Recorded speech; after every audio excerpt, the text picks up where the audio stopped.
iPokerVIP buddies, this is Dustin, and this is going to be my third and final video for the Introduction to 6 Max No Limit Hold'em series.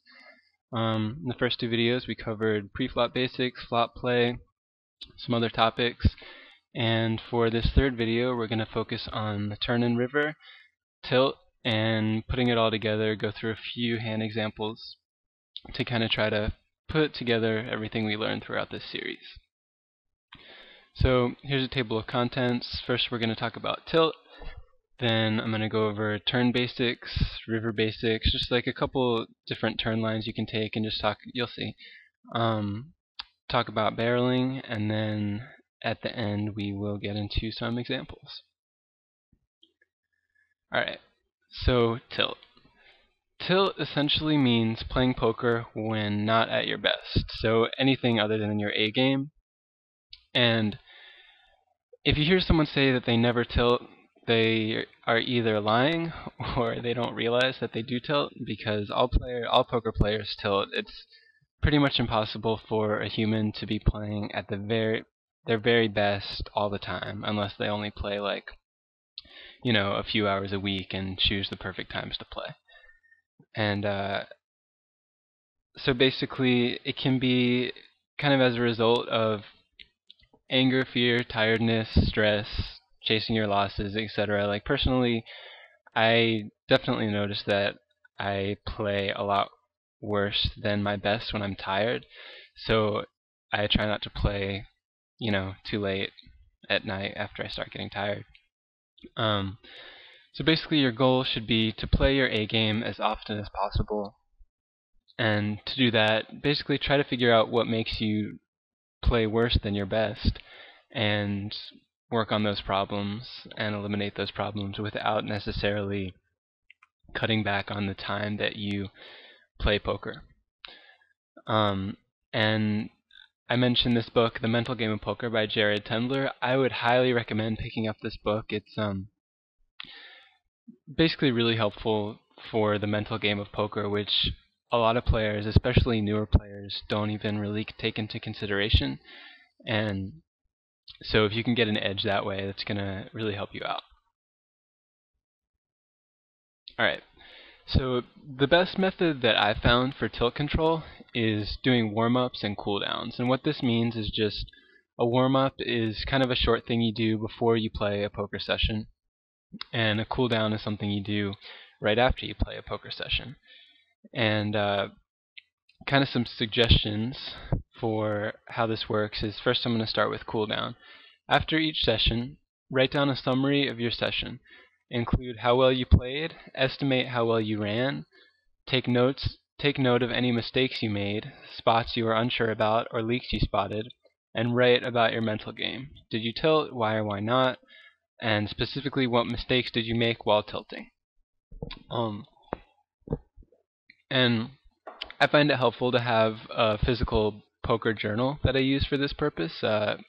You could also just use a Word document, but this might seem kind of pointless at first, and like, who's really going to do this? But just try it for a week, and I would assume that you'll really notice a difference, because it's really going to give you insight about what aspects of your poker game you need to work on and what aspects of your mental game you need to work on, all so that you can be playing your best poker as often as possible.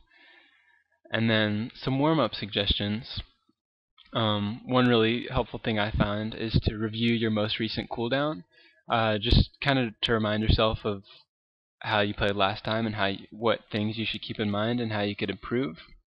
Some other examples: go for a walk, take some deep breaths just to kind of clear your head and make yourself able to get into the zone more easily. Remind yourself of a couple things in your game you're trying to work on, like, do you call 3-bets too much? Like, one thing that I do when I'm not playing my best is that I do call 3-bets too much.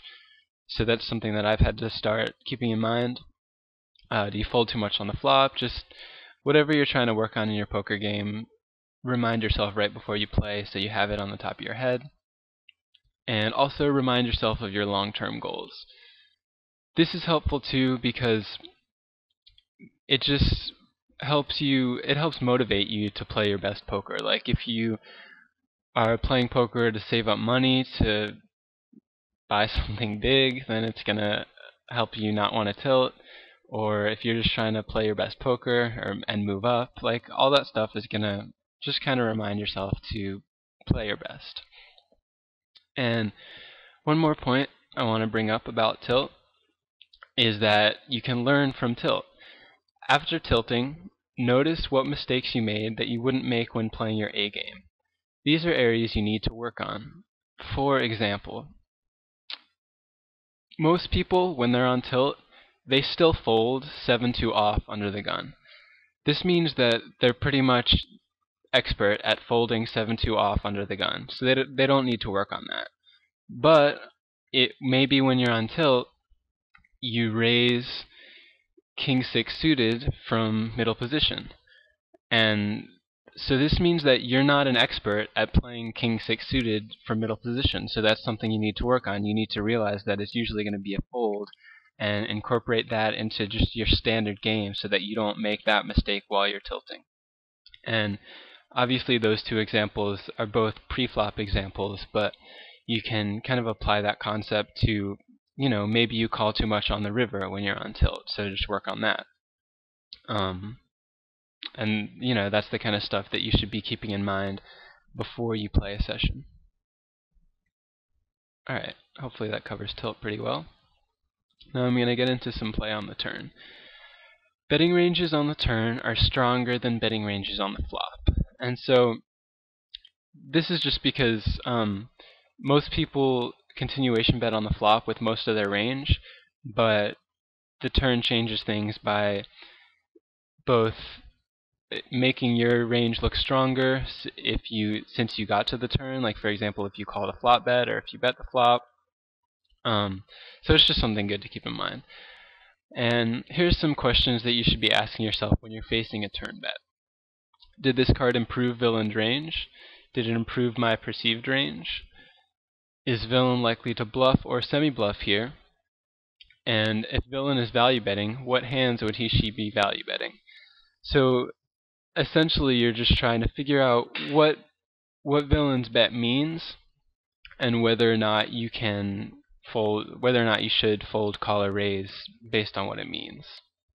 So if villain is bluffing, it's usually good to call with your medium to strong hands and maybe raise with your weak hands. And if villain is value betting, if villain's only going to be value betting top pair or better, then it's a time you have to just fold middle pair, or maybe even fold top pair weak kicker, something like that. So when thinking about betting the turn yourself, here's some questions to ask yourself. Again, did this card improve or weaken villain's range? Did it improve or weaken my perceived range? And just maybe an example of this off the top of my head, maybe a couple examples. If the flop is low, if it's like 6-7-2, and you bet and you get called, and then the turn is an overcard, maybe like a queen, that card probably weakens villain's range because villain probably has a lot of like medium pairs and draws that the queen does not help. On the other hand, if the flop is like Jack 10-2 and the turn is a queen, well, in that case, that card, even though it's an overcard, it probably strengthens villain's range because maybe he has a lot of like straight draws with the Jack 10, maybe Queen Jack or like King Jack, and villain picked up a gut shot, stuff like that. So just be thinking about that stuff. Does it increase my fold equity? This obviously ties into the first two questions, but always good to think about. Can I bet for value, i.e. can I get called by worse hands?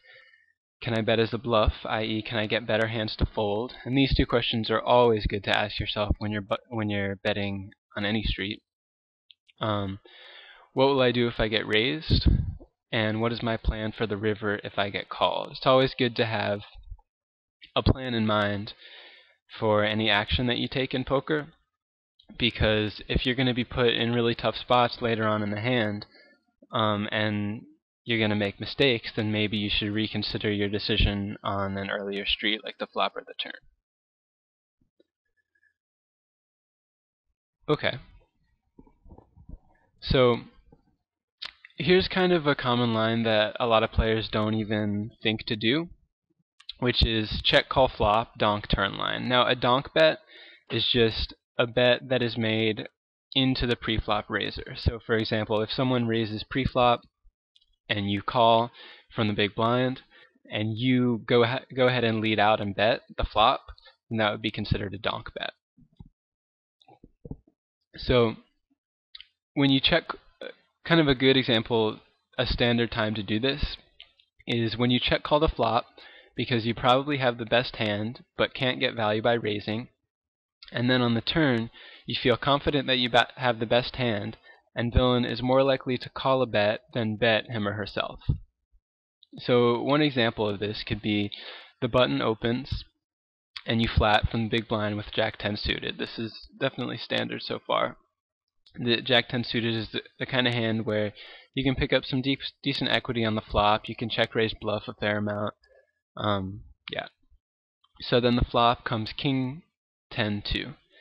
Now in this example we could assume that villain is going to be c-betting the vast majority of his range, and we are ahead of that range with a 10. So villain goes ahead and c-bets, and so we call because we're probably ahead, but we cannot get better hands to fold or worse hands to call if we were to raise. So we just call villain c-bet, and then the turn is another 10. So now we have trips, and the board is King 10 2 10. This, I think, would be a perfect spot to donk the turn because villain's probably going to give up on his bluffs at this point. After you call the flop, your range looks something like either a king or a 10 or queen jack, and villain is usually not going to expect to get you off of those hands, so he's probably not going to bluff. So the other part of villain's range in this spot would be like king x, or maybe, you know, queen jack himself, or maybe even a hand like ace queen, and you know, or maybe pocket queens or pocket jacks or even pocket aces. And all those hands are pretty likely to check back after the 10 pairs, but they would almost definitely call a bet if you were to bet. So you just miss out on value by not betting in this spot when you pick up trips on the turn. So hopefully that makes sense. And one other thing I want to mention about turn play is the Beluga Theorem. This was kind of made popular by poker player and coach Beluga Whale. This is, I guess it was the screen name on Full Tilt Poker. So anyway, the Beluga Theorem, as it's called, is that when you get raised on the turn, your top pair top kicker is no good. Obviously, unless you have a read that tells you otherwise. So if you're value betting the flop and turn with like top pair, good kicker, top pair, top kicker, and your opponent raises you on the turn, and it's someone, you know, it's like a player that you've never seen raise the turn before, it's pretty likely that they have two pair or better, like two pair or a set, or, you know, a straight or a flush if those are out. So that's the time to generally just fold your top pairs. And this player, Andrew Beluga Whale, recently came out with a new edition of his book Easy Game, and this is just another book that I highly recommend. Honestly, if I had to recommend two poker books, it'd probably be Easy Game and The Mental Game of Poker.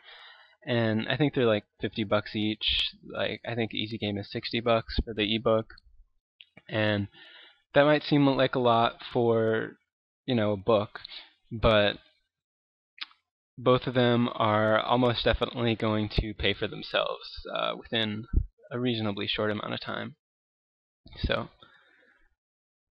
look into that if you're interested. Now we're going to talk about some river play. On the river, decisions become simpler because equity disappears. What this means is that, you know, on the flop and the turn, pre-flop, flop, and turn, basically either player could usually win the pot if it gets to showdown based on how the board runs out. So, you know, a flush draw with an overpair might have something like 40-ish% equity against a pair.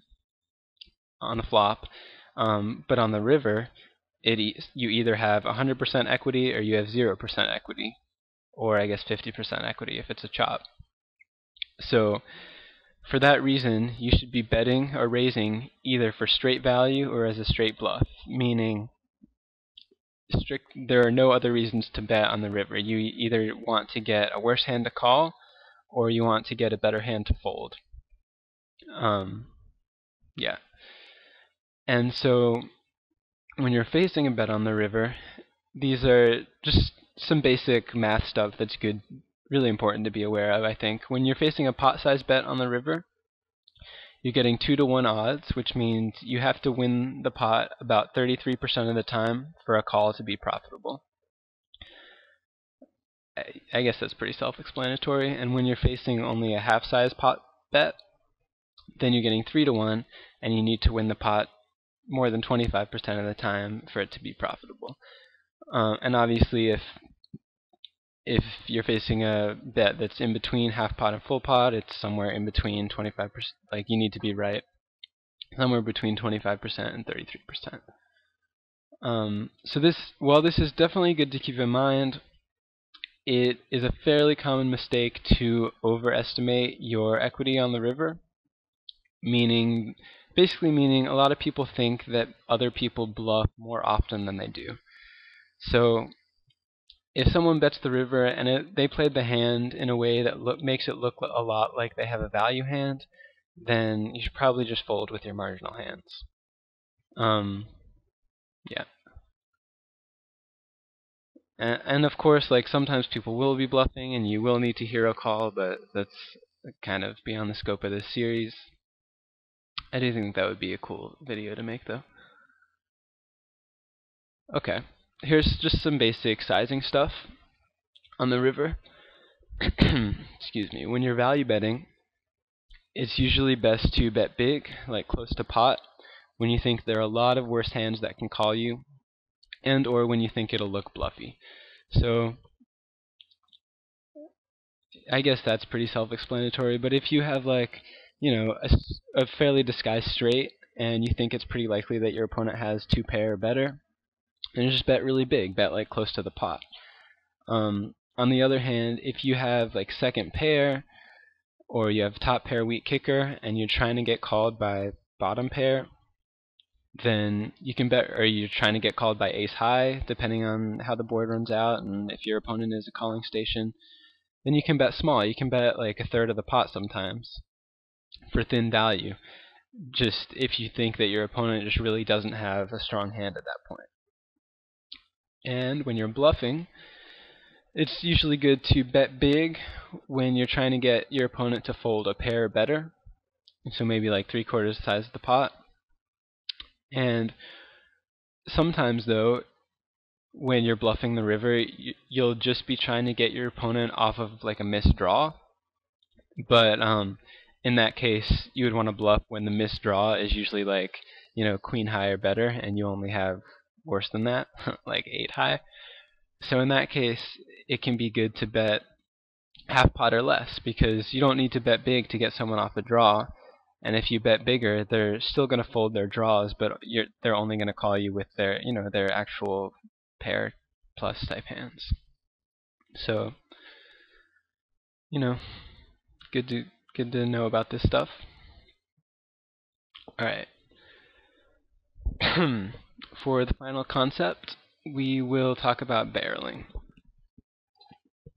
Barreling means continuing to bluff on the turn and possibly river after betting the flop. So you c-bet the flop and then you c-bet the turn again as a bluff, and that's called a double barrel. And then you c-bet the river again as a bluff, and that would be a triple barrel. So just some common good barrel cards. We kind of talked a little bit about this earlier, but it's really important to be comfortable with overcards that are not connected to the flop. For example, king on 7-6-2, but not queen on Jack 10-4.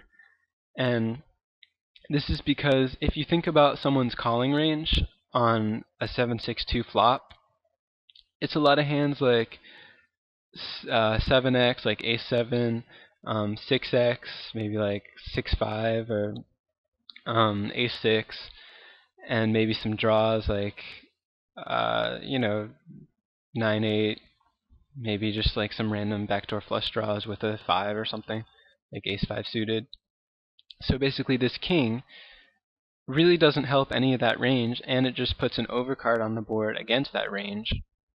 So it's a good card to bluff on the turn for those reasons. Now on the other hand, if you think about your opponent's calling range on a Jack-10-4 board, then you have a lot of stuff like 8-9, Queen-9, King-Queen, Queen-Jack, Queen-10, King-10 and King-Jack. The Queen helps like pretty much all those hands. So even though it's an overcard, it's not a great card to barrel on this kind of board. Because again, usually people are going to be folding stuff like pocket 7s on this board. So there aren't that many hands that the Queen actually does not help. So if the overcard is not connected, that's usually a good guideline that it's a pretty good card to bluff on. And same concept goes for the river, pretty much. Another good consideration is cards that improve your equity. So if the if the king helped you, if the king made you pick up a flush draw, then that means it's an even better card to barrel, because it means your opponent has to fold even less often because of that extra equity you picked up. So like sometimes that you get called, some of those times you'll make a flush on the river, so you're just making money. Hopefully that makes sense. And then versus players who call a lot on the flop but fold a lot on the turn and or river, you can be barreling a lot wider. So it's kind of hard to give specifics in this kind of situation, but this is really shows why your HUD is important, why it's important to have how often someone folds to a c-bet on the flop and folds to a c-bet on the turn.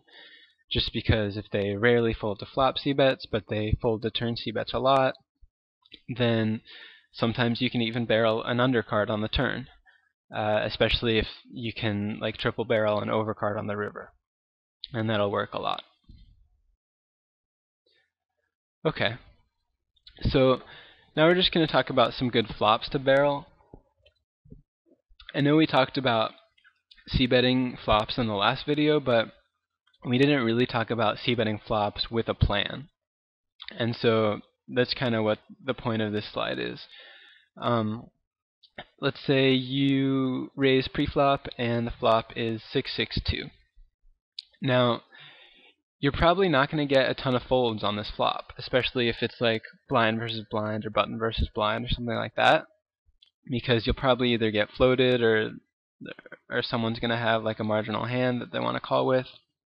So it's not necessarily like these flops are not necessarily great to just bet once and give up on, because you're going to get called so often. Like on 6-6-2, you're going to get called by any pair, and maybe like 7-8 suited and stuff. Again, on 9-6-3, you're going to get called by a lot of hands like 10-9, 8-6 suited, 7-6 suited, ace-9, stuff like that. And on Jack-4-2, you're probably getting called by obviously any jack, but also pocket 5s through pocket 10s. So and maybe even ace-high on all these boards. So you generally don't have a ton of fold equity on the flop, but they're still good flops to c-bet because you're going to have so many opportunities to barrel. So villain's calling range on this flop, like I mentioned, includes a lot of weak pairs that they will fold on later streets.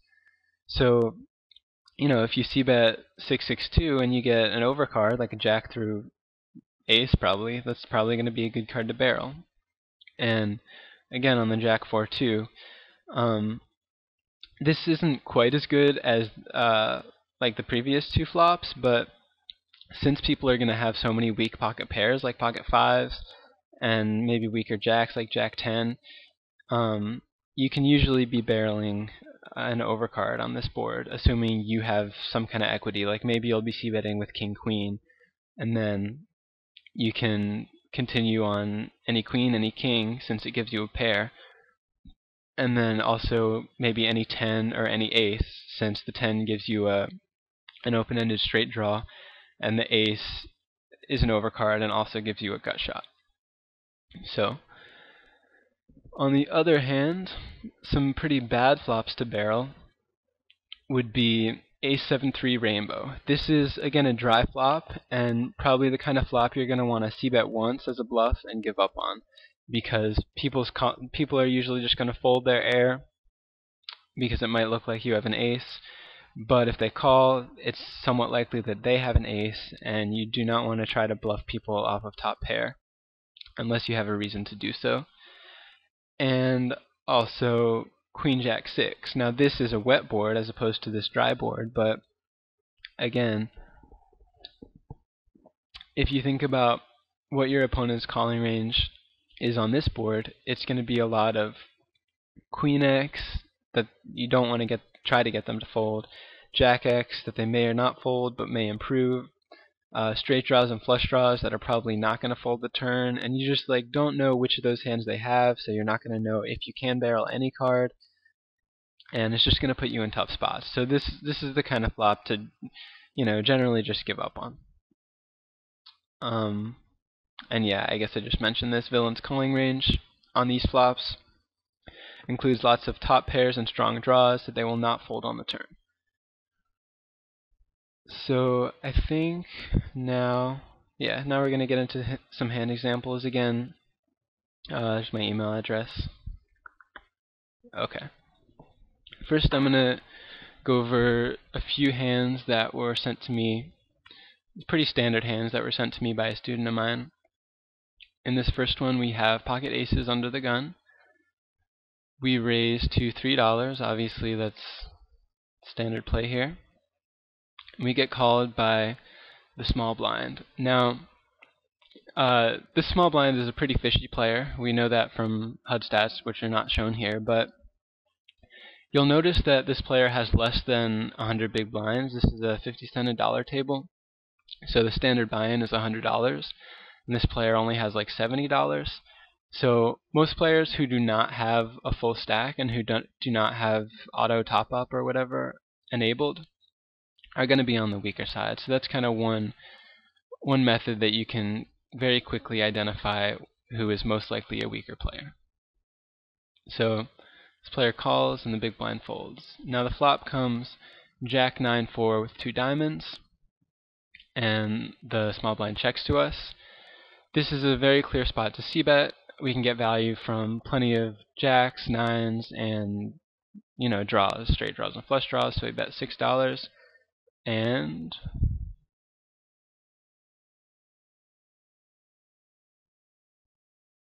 what's going on?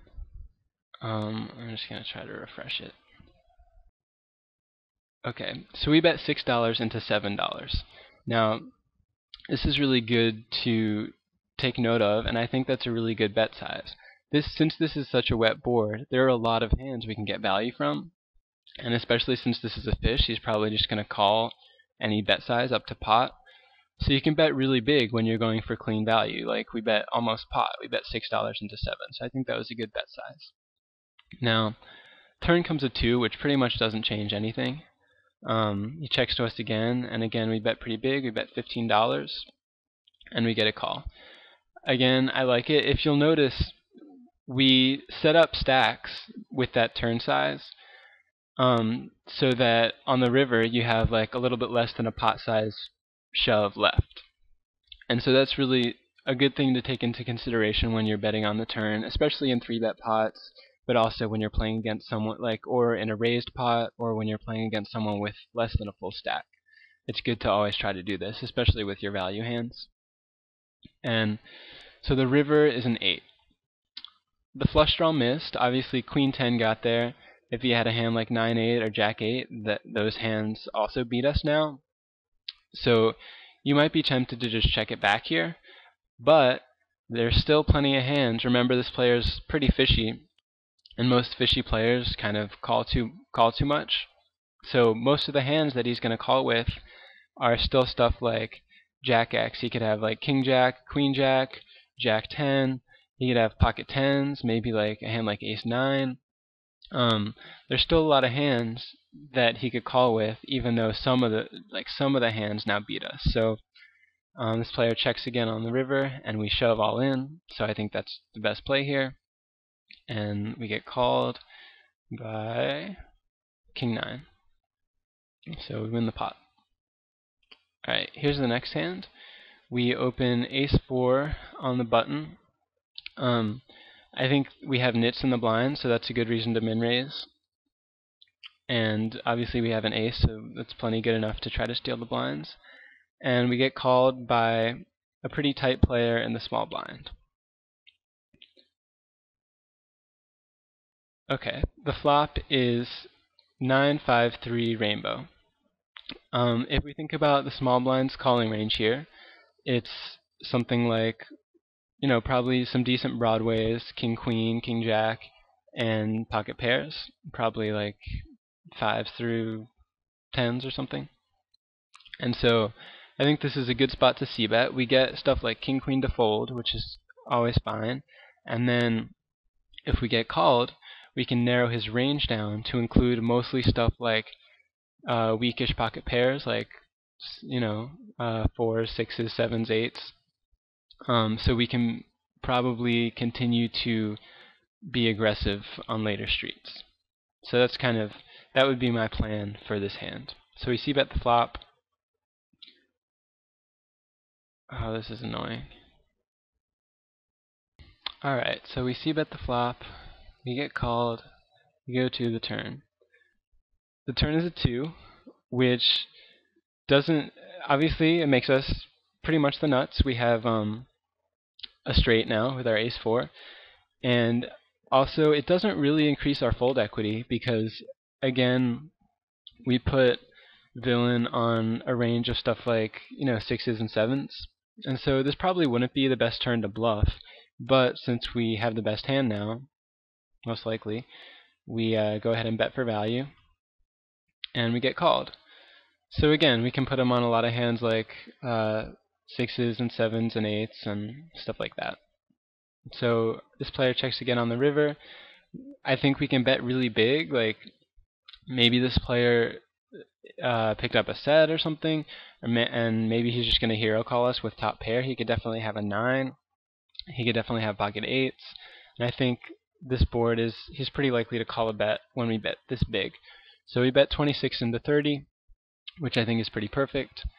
And we get called, and turns out he had pocket 2s.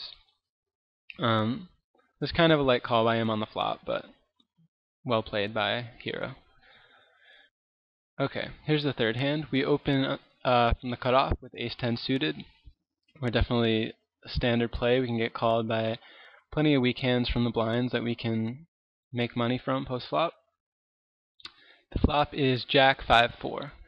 Now, this is kind of like that third flop that we talked about that's pretty good to barrel, but not great. This is like definitely a spot to c-bet because it's a pretty dry board and we can get a lot of folds. But and then possibly barrel depending on how the board runs out. So our opponent checks to us and we c-bet $4 and we get called. So when we get called on this flop, let's think about what our opponent's range is. It's probably like maybe 7-6 suited, but that's not very many combinations. More likely he probably has maybe like 6s through 10s and jack X. So like probably jack 10, queen jack, king jack, or ace jack. So the queen definitely weakens that range a bit. It's an overcard to all the pairs, and also it's an overcard to most of the jack X hands. All except for queen jack.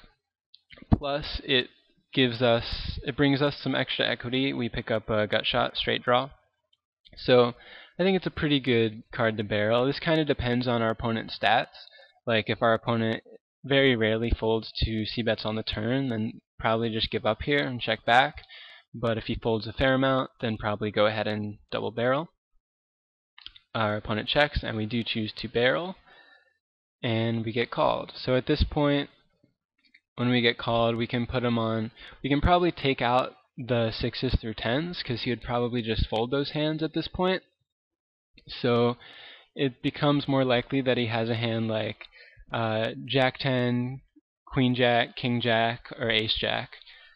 And I think that's going to be the majority of his range in this spot. And so the king brings us the nuts, which is pretty awesome. And we also put him on, like, a lot of the hands that we can get called by are now 2-pair. And like a hand like Jack 10 or Ace Jack might not even call a bet at all in this spot. So I think this is another spot to bet really big, because there are a lot of pretty strong hands that we're going to get called by. So I don't know what this player actually bets, but I would probably bet like $28 or $30 into this 32.50 pot. Our opponent checks, we bet 25. Again, like, definitely a bet, but I would make it a little bit bigger. And we get called by pocket fives. So a little bit strange that our opponent didn't raise on the flop or the turn, but you know, definitely we got value and could have got more value if we were to bet the river a little bit bigger. Alright, I'm going to switch to a different replayer for the last two hands because this one's been giving me some trouble. Okay, so in this hand we have King Queen from the cutoff. We decide to raise, and we get a fold from the button, a fold from the small blind, and a passive regular calls from the big blind. So we can put him on, again, a lot of broadways and a lot of pocket pairs. Pretty good flop for us. We have top pair, good kicker. This player checks to us, and we decide to bet for value. We can get called by weaker kings, probably 8x, like any 8, pocket 9s, pocket 10s, pocket jacks. A good amount of stuff we can get value from, so I think this is a clear bet. And we get called. So again, his calling range here is probably the range that I just mentioned. Like, it's worth noting too that if villain has a king, we almost definitely have the best hand because he would probably 3-bet preflop with ace king. So most of his kings are either like king jack or king 10 or maybe king 9 suited or stuff like that. So the turn is a 2, which doesn't change anything, and villain checks to us again. So and sorry, I forgot to mention, his calling range on the flop too could be monsters. It could be pocket 6s or pocket 8s, or like 7-9 suited, which is just a draw. But anyway, most of his range we are still ahead of, like worse kings and pocket pairs that are worse than kings. So we choose to bet again. I think this is a pretty reasonable bet size. And we get raised.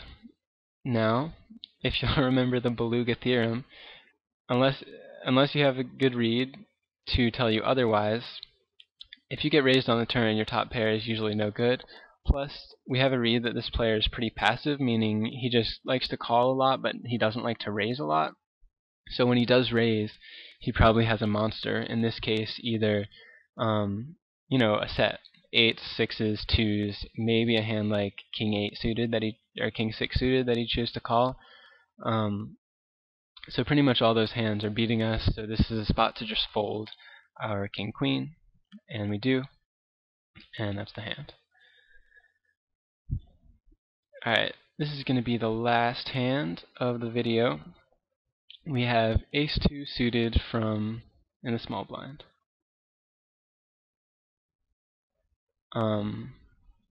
Okay, under the gun folds, middle position folds. The button raises to $3. Now, this is a spot that you definitely should not be calling because your hand is usually going to be too weak to call and play out of position with. But you could either fold if you think this player is pretty good, or you could 3-bet if you think this player folds a lot to 3-bets and he has a pretty wide opening range from the button. So in this case, we decide to 3-bet bluff from the small blind with our ace 2 suited. We make it 10 big blinds, which is pretty standard in this situation, and we do get called on the button. Okay, so this is a pretty decent flop for us. We have the nut flush draw, and we have an overcard, and we have a gut shot straight draw. We can pick up a 5 for a straight. So we have plenty of equity, but our hand is definitely not very strong. but I think this is a clear c-bet. The question is how much. So if you'll remember in the last video, we talked about in 3-bet pots like this, it's usually either best to bet half pot or full pot.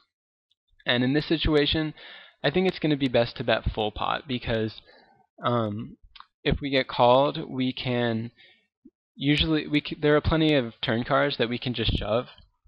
Like an overcard is usually going to be pretty good. So we decided to bet 21 into 21, and we're going to get plenty of folds here, which is fine too. Like by better aces, he probably has a lot of hands like pocket sevens and like ace jack and ace queen that he might just fold here. But he does choose to call, so he probably has a lot of maybe hands like pocket nines, or maybe like a random 8, or maybe it's just a float with like ace king, stuff like that. So the turn cards comes a king, which, except for the ace king, really doesn't improve his range, and it actually does improve our perceived range because we're definitely 3-betting with ace king ourselves. So this is a spot we have $69 left, and there's a $63 pot.